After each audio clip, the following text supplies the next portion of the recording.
जिंदा चारों का कॉल सुनकर उड़े कियारा के होश जी है।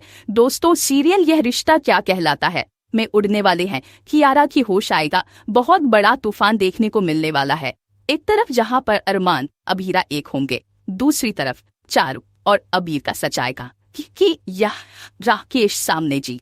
हाँ दोस्तों, कहाँ की यह का बुरा हाल देखकर घर वाले पूछेंगे कि आगे हुआ क्या है। वहीं पर अब अभी फैसला करता है कि कियारा अब हमें सबको सच बता देना चाहिए, क्योंकि सब लोग बार बार चारों के ही बारे में पूछ रहे हैं। और उसके बाद यहाँ पर अभी जैसे ही आगे बढ़ता है, घर वालों के साथ ही चारों के लिए पूजा और उसकी यहाँ फोटो पर हाथ चढ़ा देकर सबके होश उड़ जाते हैं और इस तरह से सबके सामने सच आएगा। लेकिन दूसरी ही तरफ किया के पास में आएगा एक कोई जो उड़ा देगा उसके होश जी। हाँ दोस्तों, अपकमिंग ट्रैक में देखने को मिलने वाला है कि चारों का कॉल आएगा कि क्योर्श यहाँ पर अनंग नंबर से बार बार कियारा के पास कॉल आ रहा होता है, लेकिन कियारा उसे कॉल को रिसीव नहीं कर रही होती क्योंकि वह चारों के गम में डूबी हुई होती और रो रही होती। लेकिन वह कॉल बंद होने का नाम ही नहीं देता है और आधी रात को बजता है उसका कॉल, जिसके बाद कियारा गुस्से में वह कॉल रिसीव करते नजर आते हैं। और इतने में ही दूसरी तरफ रोते हुए चारों रहती है कि कियारा मुझे बचा लो।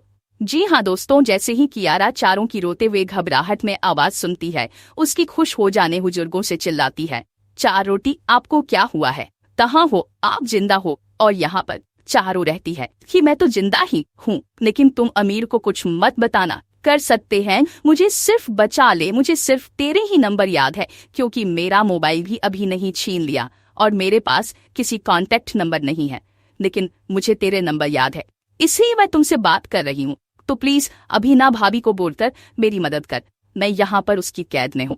यहाँ पर कुछ सच बताने से रोकने नजर आएगी। जी हाँ दोस्तों, आने वाले ट्रैक में देखने को मिलेगी कि चारों यह कहते थे कि तुम अमीर को कुछ मत बताना, और यह सुनते कि यार के होश उड़ जाते हैं।